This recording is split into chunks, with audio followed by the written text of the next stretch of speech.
You're listening to a 3CR podcast created in the studios of independent community radio station 3CR in Melbourne, Australia. For more information, go to allthews.3cr.org.au. Slavery is back.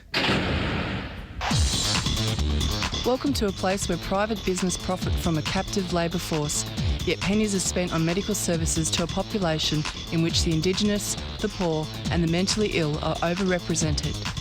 Where isolation, humiliation and degradation are facts of life. Welcome to prison.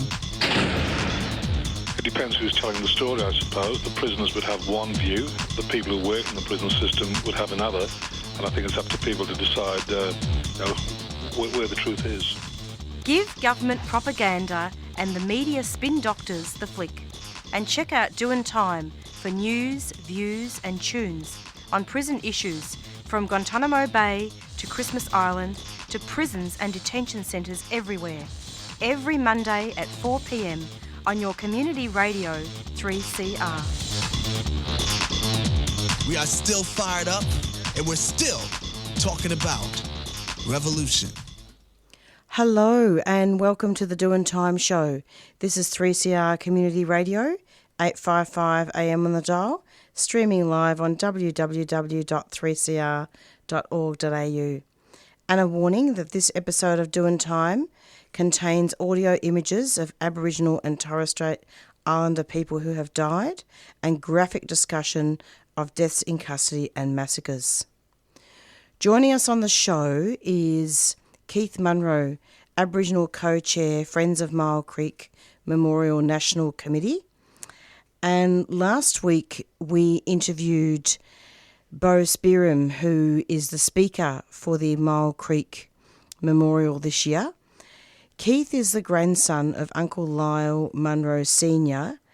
and he has also done some fantastic work in regards to artistic programs as well. We will then bring you an interview with Redfern Community Legal Centre's Senior Police Accountability Solicitor, Samantha Lee, about a landmark strip search class action that will challenge the legality of strip searches conducted by New South Wales Police at music festivals over a 6-year period.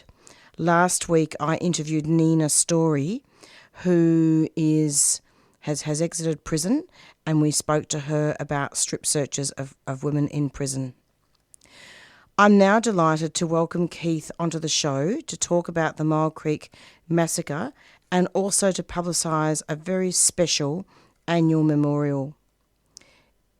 Each year, hundreds of people from across the country gather on the Sunday of the June long weekend to commemorate the unprovoked massacre of at least 28 Wirra women, children and old men by a group of stockmen on Mile Creek Station in 1838. The Mile Creek Memorial on the Barradilungra Road near Baringa was erected in June 2000 by a group of Aboriginal and non-Indigenous people working together in an act of reconciliation. In 2008, the massacre site and memorial were included on the National Heritage Register and also received New South Wales State Heritage listing in 2010. And I'm going to be speaking to Keith about all this and more, and he will give us directions also about how to get to the memorial and hopefully give us a lot of detail about the massacre itself. Hi Keith, welcome. Yeah, I'm Marissa. How are you? Good, thanks. And you're a bit unwell, I feel. Yeah, recovering from recent bout of COVID, so getting there slowly. But I'm glad to be joining you on your show today. Very happy to have you.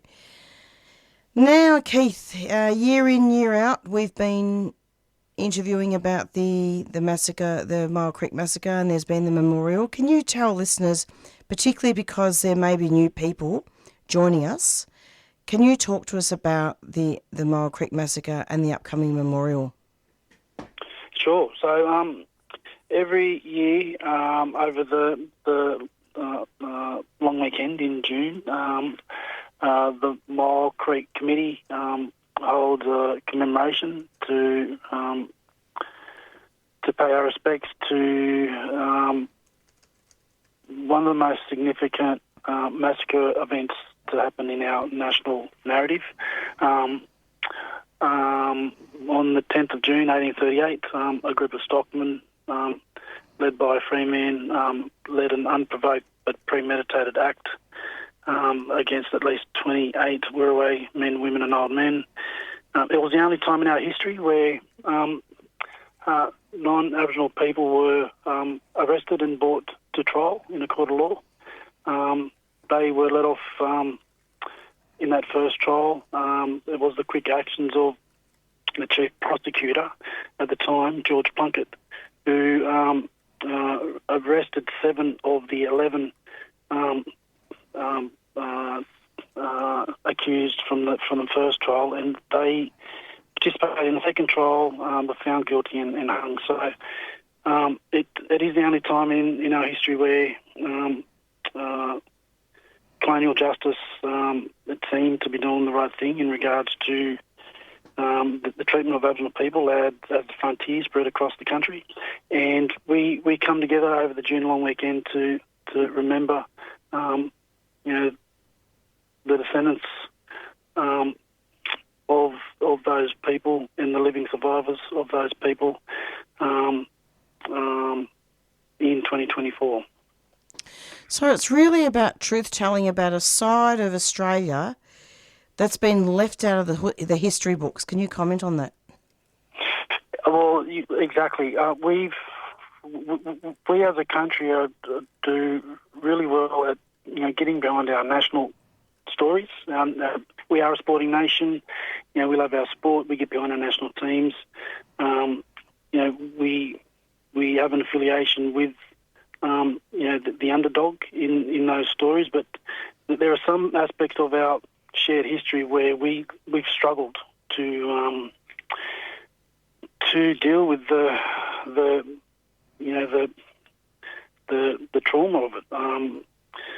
This particular massacre story is significant in many ways, but it's not uncommon in regards to the massacre story of this country and the untold histories and stories of Aboriginal people as the colonial expansion sort of swept from the east coast to the west coast.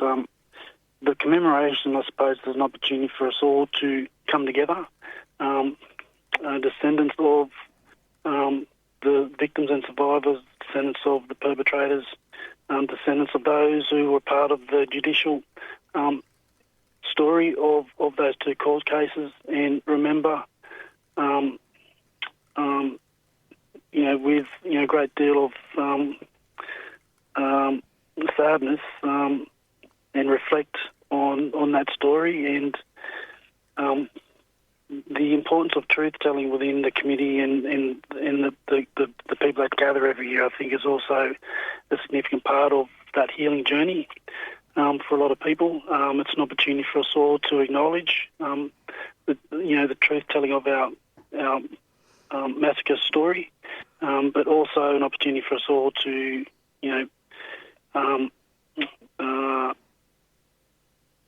participate in a gathering where there's a sense of coming together and feeling as if we're able to do that in 2024. Yeah, and Keith, I really appreciate you coming onto the show despite you having COVID, and I wish you a very safe recovery as well. Are you still happy to continue? Yeah. Yep. So happy that you're here. I mean, the Mole Creek Massacre, and I think you touched on this, is unique, isn't it? Because it's the only time when non-Aboriginal people were tried in a court of law, isn't it? Yeah, and I mean, we've spent the last 24 years, I suppose, building a greater awareness of that story, not just locally throughout the northern tablelands, New England, northwest slopes and plains area of New South Wales, but developing ways to engage a broad audience. We have amazing support from local schools and interstate schools that travel, great distances to participate in the memorial every year, Marissa. Good.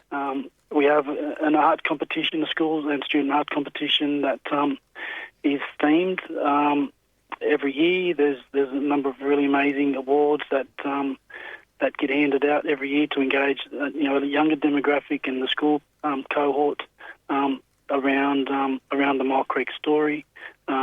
There's an incredible partnership that we've had with the University of New England that sort of helps build the weekend program out over a 2 or 3 day period. So visitors who are travelling up for the memorial are able to participate in a number of things, not just the memorial event that takes place on the Sunday of the June long weekend. So we're really happy with that, and we're really grateful for the support that we've received from the local community and interstate travellers who have gotten behind us for the last 24 years to build an awareness of this story. Absolutely. Who was the speaker last year, Keith, at the memorial? The speaker last year was Richard Trudgeon. Oh, yes. Who's the author of the well-known book Why Warriors Lie Down and Die. Richard is a fluent Yolngu speaker from northeast Arnhem Land. He's spent many years building those relationships with local mob up there. We were really happy to have him accept the invitation to be guest speaker last year. We were also really excited that Bo Spearham, young Gomeroi and Murray Murray, passionate podcaster and local activist, has been able to accept our invitation to be the guest speaker this year. And I understand he did pop on your show last week, another yarn. Yeah, he did. It was really lovely. He came on and spoke a lot about activism and the podcast and giving a background to the massacre map. And we also paid tribute to Lyndall Ryan as well, who passed away recently. Yeah, that was a very sad, a huge loss, for that story. Lyndall had spent a lifetime, very passionate person, passionate about the history of this country and shedding the light and documenting the unknown histories of frontier violence and the massacre story. And yeah, she's a massive loss. Not just from the committee's perspective, but for the unrecognised dedication that she's had to frontier history, and yes, she'll be sadly missed, Lyndall. Yeah, and you're a descendant, aren't you, of the massacres, of people that massacred Mile Creek? Yeah, I'm a descendant of the victims and survivors. The memorial's an opportunity for us to, I suppose, reflect on the history. I never cease to be amazed by the turnout of younger people to the memorial every year. All the schools that attend Lyndall from Queensland, the ACT, all over areas of New South Wales. And to keep in mind that those Queensland schools are actually on holidays next week. Yeah. So they're giving up their time to travel down to not just attend the memorial, but also participate in the memorial. As guests are walking along the memorial path, that path is lined with memorial plaques that tell the story of the massacre. And we have students that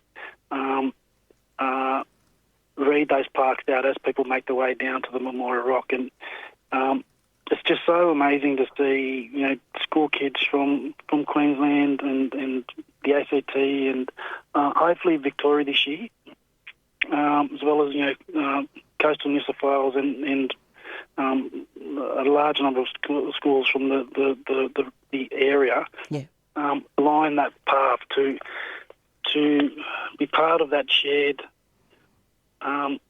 community of truth telling. And I think that's one of the biggest sort of thrills I get being able to attend every year. Knowing that there is a passion for that younger demographic to want to know the history of this country, all of its history, not just some of its history. And I think that's the only way we will create a more mature country, if we're able to have those conversations in a culturally safe space that is, defined by the pillars of respect, and, common courtesy, common decency, humanity, and we're able to recognise,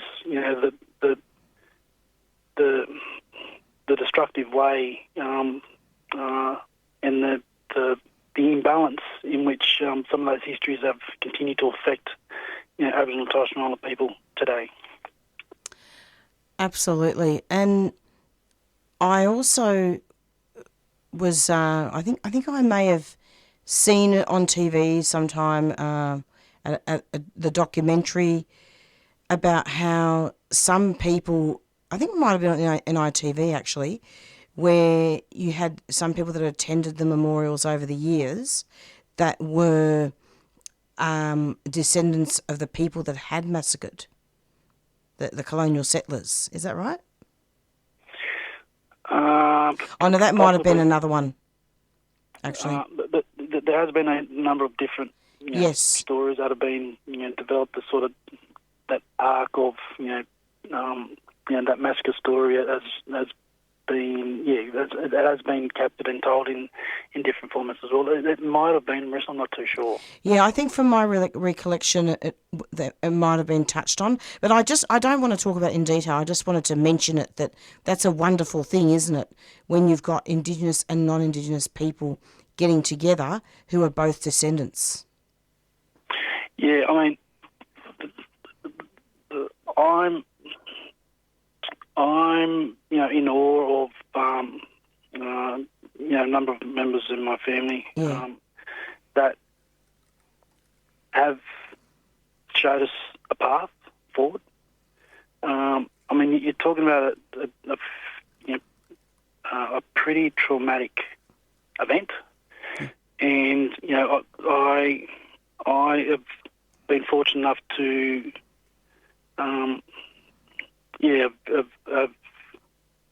been able to follow that path that have been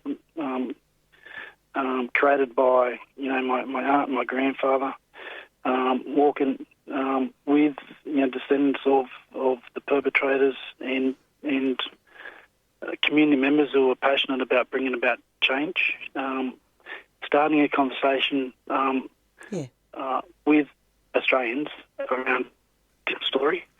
And it has built and grown and developed into a program over a 3-day period from an initial 1-day event. It creates spaces where people can be part of a community of visitors who are coming along to share their common humanity and respect and need to acknowledge a wrong that happened in our collective history, and I think it is a pathway for the nation to be able to deal with, and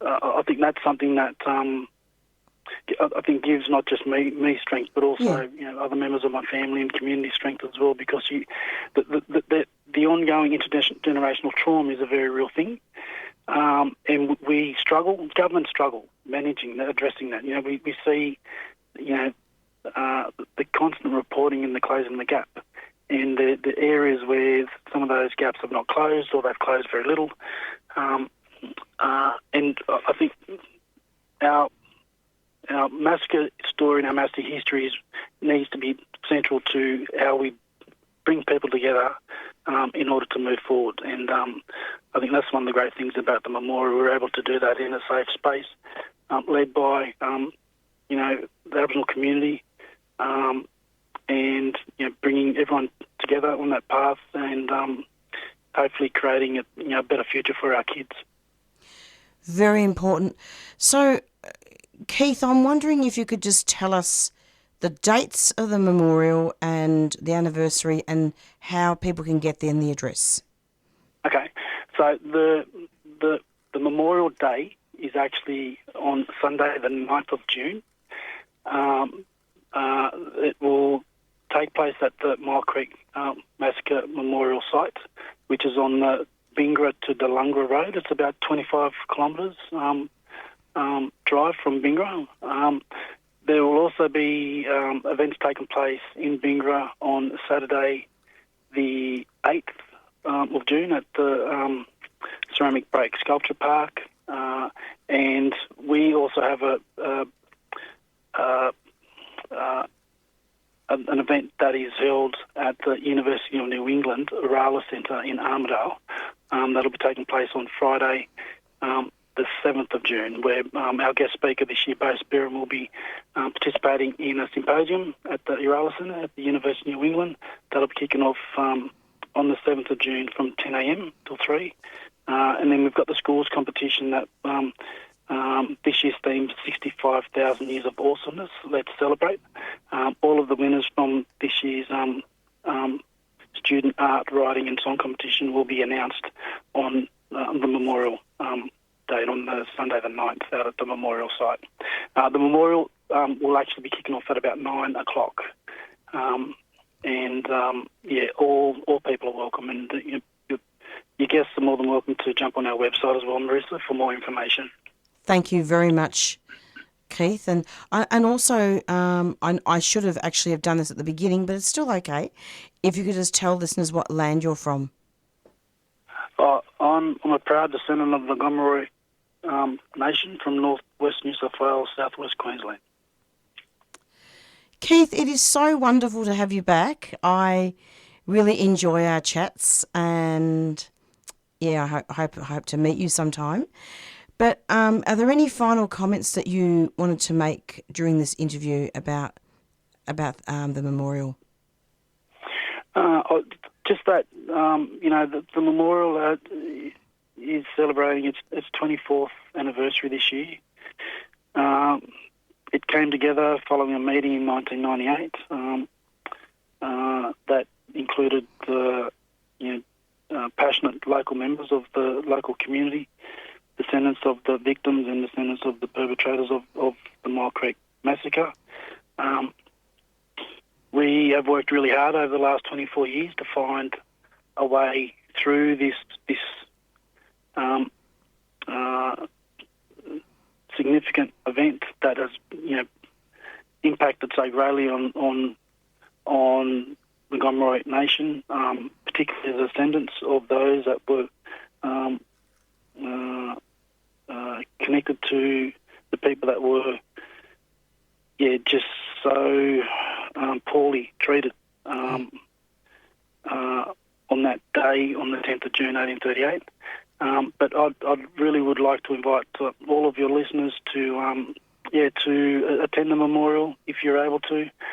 Jump on our website if you're interested in finding out more information about the memorial and the work that we do, and I suppose provide a space where there's a conversation starter amongst your listeners around their coffee table, around the dinner table, around the workplace, so they're able to know a bit more about the history of Mile Creek, but also the history of the community in which they live and work and drive and travel through, so that we are able to be a more matured nation when it comes to the discussion of this type of story and how we can come together and move forward as one.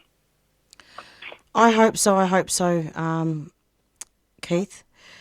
And that's a lovely note to end on. And thank you so much for coming on the program. I suppose one last comment I wanted to make is that the frontier wars need to be acknowledged and honoured. Yeah, they do. They do. I mean, we have institutions, state and national institutions, that talk to many aspects of our colonial and recent history.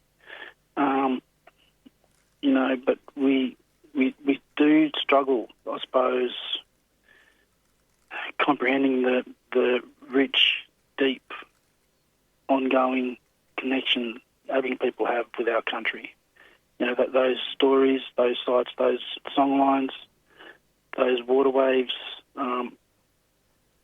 all have a story. And some of that story is a happy story, some of it is a sad story, some of it, you know, is a restricted story, some of it is, you know, it's a story for everyone. But unless we get to understand just a little bit the rich knowledge that is held within Aboriginal and Torres Strait Islander knowledge systems in this country, I think we fail to grasp the uniqueness of where we live, where we work, because our country is a pretty ancient one, and we have, you know, many stories that, you know, Aboriginal people should be able to tell and share, and I suppose for people to understand, you know, there's beauty in that. If we're able to work out a way to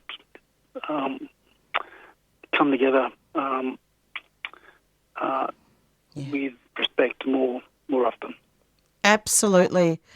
And sending out also a special cheerio to Richard, who's also been on this show as well, talking about languages, and also cheerio to Joe, who helped organise this interview. Yeah. Thanks, Marissa. Thanks a lot. All right, Keith, you take care. Same. Look forward to catching up with you at some point. Good on you. Thanks a lot. Okay. Bye-bye. Yellow. Absolutely. Bye. And that was Keith Munro, Aboriginal Co-Chair, Friends of Mile Creek Memorial National Committee. Today's interview is a continuation of the Mile Creek Massacre and upcoming memorial. 3CR Radiothon fundraiser, June 2024. From Palestine to Kashmir, from Tibet to Western Sahara, people are fighting against occupation, colonisation and the denial of their fundamental rights. The overwhelming majority of crew that's getting arrested are American Jews. They're using their privilege to defend their Palestinian and Muslim siblings. That's what solidarity looks like. We are with you and you are with us, and they do not anticipate and they are completely fearful of this level of solidarity. 3CR, sound on for solidarity. We need your support to keep radical voices and issues on the airwaves. Donate online at 3cr.org.au.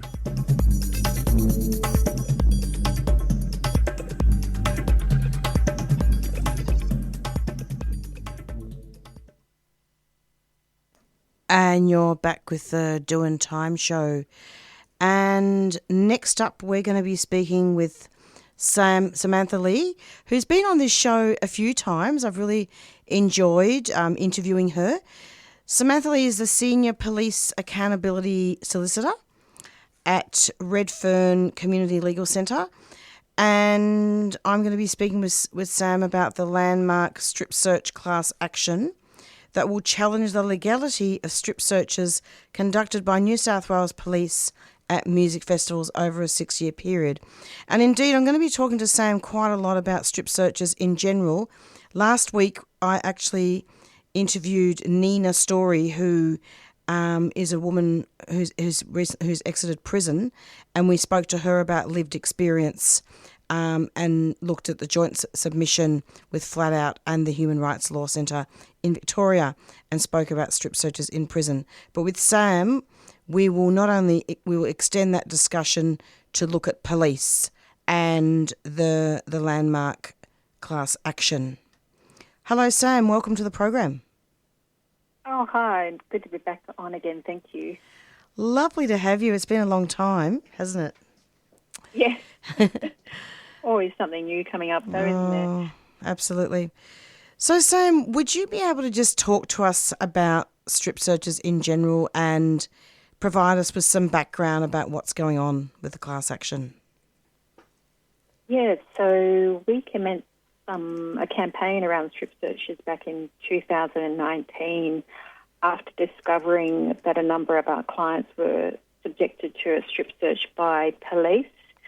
after a fair bit of research, we formed the view that the strip searches police were undertaking were in the majority unlawful because police were not and still aren't meeting the high legal threshold to conduct a strip search. And what we've seen really that's occurred over the years is that a strip search has morphed to be part of just a general search, which is unlawful, and which is why we have commenced a class action against New South Wales Police.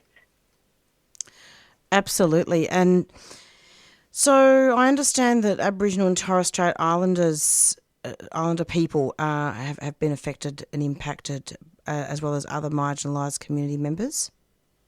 Yeah, the statistics around First Nations people are horrendous and really disproportionate compared to the percentage of the population.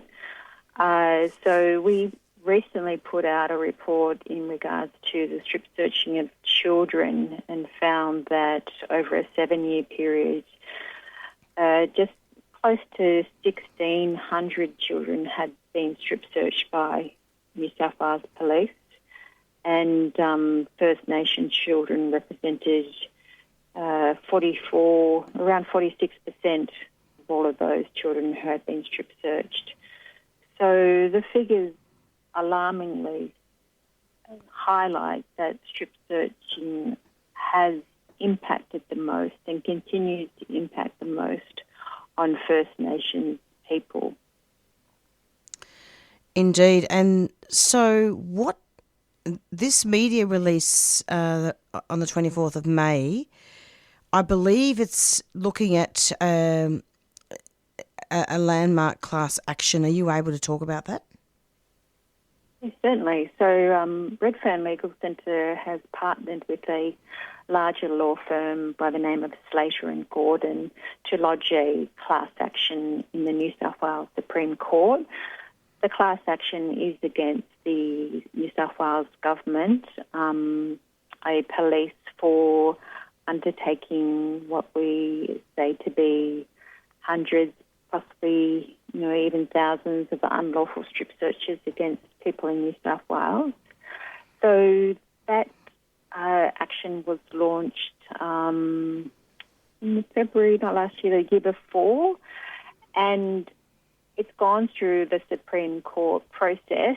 The government has fought the claim quite rigorously and had tried to stop the claim in the courts, but the judge has found that the claim should continue to go ahead and is a class that can go ahead. So we have been allocated a hearing date for that class action, which is May next year. So anyone, unfortunately it's just New South Wales based, but anyone in New South Wales who has been strip searched by New South Wales Police over the past 6 years, unfortunately it is just at a type of music festival, but that's quite a wide definition of what that festival means. So it could be just a very casual festival up to a well-organised music festival, can join the class action and be part of the action in the Supreme Court. Yeah, this is still really important. I mean, it's because this doesn't just affect people in prison, and certainly I'm not saying that women in prison aren't important, and it's a terribly awful situation in there but it extends. I think what's bad is it extends to the community as well. Yeah, that's right. I mean, police powers are leading out, which means that they keep getting wider and less accountability, and what is unlawful under the law is not being monitored by the government, and so police are using wider and wider powers in situations where they're not allowed to do so. But unless it is called out, it goes unnoticed, and police often feel like they are operating in a vacuum. And it's not until you have organisations like Redfern or other great legal centres that call out police behaviour that suddenly there is attention on very poor policing practice. That's right, and so I suppose it's interconnected, isn't it? So you've got our prisons, and then you've got the police powers that are impacting on the community as well, and particularly young people at music festivals. Yeah, that's right. I mean, the really important thing I tell people is that police powers are limited, although it doesn't feel like that on the ground. But the powers are limited by legislation, by what we call standard operating procedures and policy and guidelines. So although it may not assist people at the time when they interact with police, they can seek advice from a community legal centre or legal aid and find out whether police have operated beyond those powers. And if they have, it can have impact on a charge in the criminal court in some circumstances, or it can allow that person to seek damages against the police for unlawful power used. And yet, the setting of the trial date follows an attempt by the New South Wales government's legal representatives to have the case thrown by filing an unsuccessful application. Can you talk about that? Yeah, that's right. Yeah, so during a class action proceeding, the other side has the option to put on an application called a declassing application. And that means what they argue before the court is that this is not a class of people. It's a group of people who have individual, very different set of circumstances that are not common enough to be a class. And what the judge needs to decide is whether the claims by the group of people are common enough in circumstances and factors, legal factors, to be a class of people rather than run as every individual case. So it's a tactic by the other side to try and get rid of it as a class action in itself. Even though we do have a hearing date, the other side will try other tactics to make it difficult for this class action to seek the damages it's seeking. So we just have to continue on and see if we can get them to a point where they either decide that they don't have a strong case and will try and mediate the situation. You know, it's so disgusting. I mean, strip searching is so invasive and harmful. It's a disgusting practice, and there really needs to have been other things like scanners employed for this type of thing. Yeah, well, that's right. I mean, in the majority of situations where police do undertake strip searches, in their records, it shows that the reason why they are conducting a strip search in the first place is to search for minor drug possession. Now, part of our class action is that we are saying is that the mere suspicion of minor drug possession is not in itself enough to conduct a strip search. In fact, it may not even require general search, that you can't ask a child or an adult to take off all their clothes, stand naked in front of adults in a strange environment, because they may have 1 or 2 tablets of MDMA or a bit of cannabis. That was not the intention of the legislation to subject people to this type of invasive practice for that very minor criminal potential offence. Indeed, and I think that there's a lead plaintiff. Is that right? That's right. Yes, she was subject to quite a horrific strip search at a music festival, and she has come forward as our lead plaintiff in this class action. It was very traumatic for her. She was at a festival and then made to go into an area where a full-body strip search was conducted on her. There was a male officer who viewed what had occurred. It left her feeling incredibly traumatised, and she wants this action to put an end to this form of invasive practice that's happening still across New South Wales and in other jurisdictions in Australia. Absolutely. And in fact, Slater and Gordon lawyers and Redfern are jointly running the class action, isn't it, on behalf of hundreds of other festival goers who allege their strip searches by police between 2016 and 2022. Is that right? That's right. And if people want to sign up for the class action, they can do so. It's either, there's a link on our website at rlc.org.au, or you can go to the Slater, just Google Slater and Gordon strip search class action, and it'll take you to the registration page. So it's still up for registration, and yes, people that have been subjected to a strip search. Let me just remind people what a strip search is. It's not please. Just the fact that police may have asked you to take off all of your clothing. A strip search could be that police has asked you to take off your T-shirt and leave your pants on, or they've pulled out the back of your pants and looked into your underwear, or for women they've pulled out the front of your T-shirt and looked into your bra or breast area. That is still a strip search. So you don't have to have been directed to take off all of your clothing. You could have been directed just to take off a piece of clothing, or police may have looked into your inner clothing or underwear. Thank you so much for telling us that definition. Now, I just wanted to ask you a question about the media release before you go, where it talks about how the class action is being run, and then it says constituted unlawful acts including assault, battery and false imprisonment. Can you talk about that?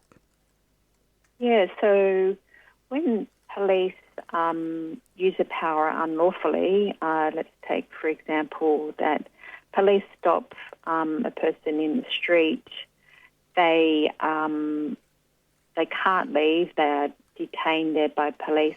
Police conduct a search on them. They don't have any reasonable suspicion to conduct that search.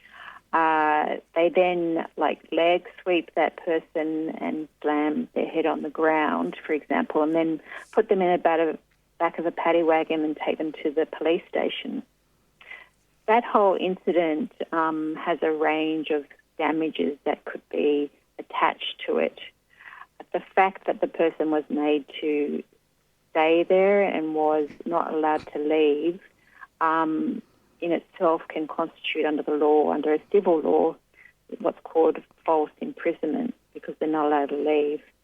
The fact that they were leg swept by police would constitute an assault. And if they were handcuffed by police as well, it could also constitute a battery.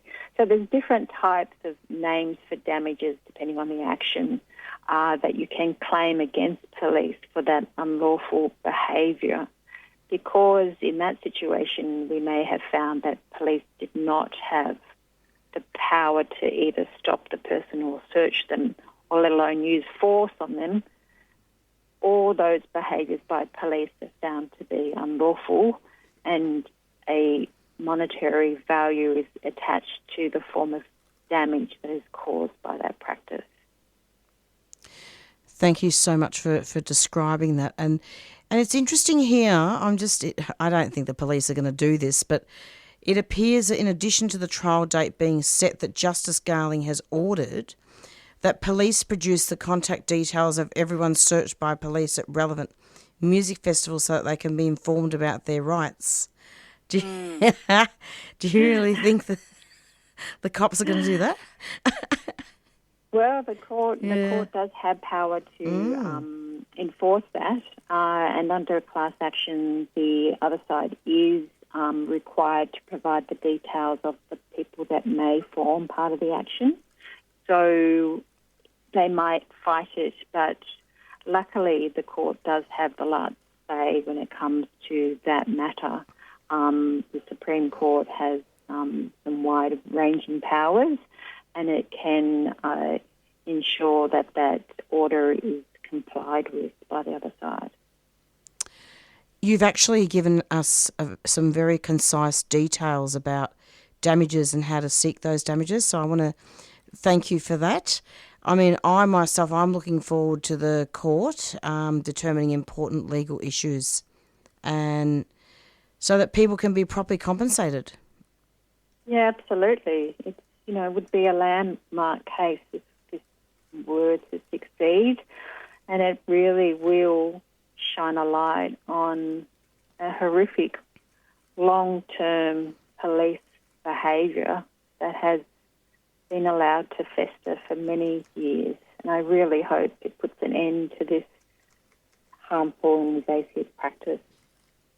I hope so, because there are so many systemic issues. I mean, we don't have time to talk about unconscious bias with racism today, but there is just so much to talk about, isn't there, Sam? Oh, yes.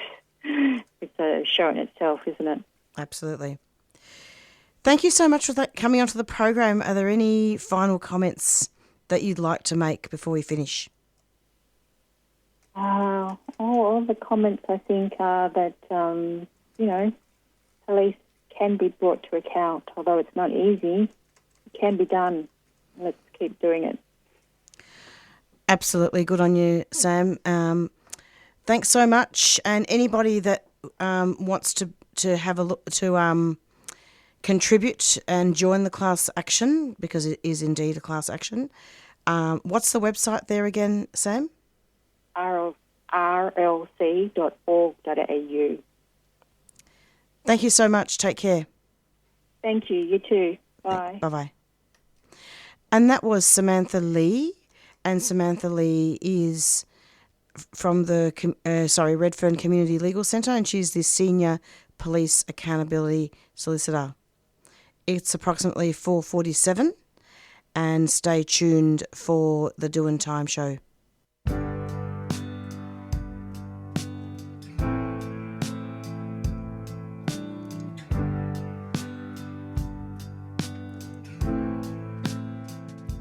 You've been listening to a 3CR podcast produced in the studios of independent community radio station 3CR in Melbourne, Australia. For more information, go to allthews.3cr.org.au.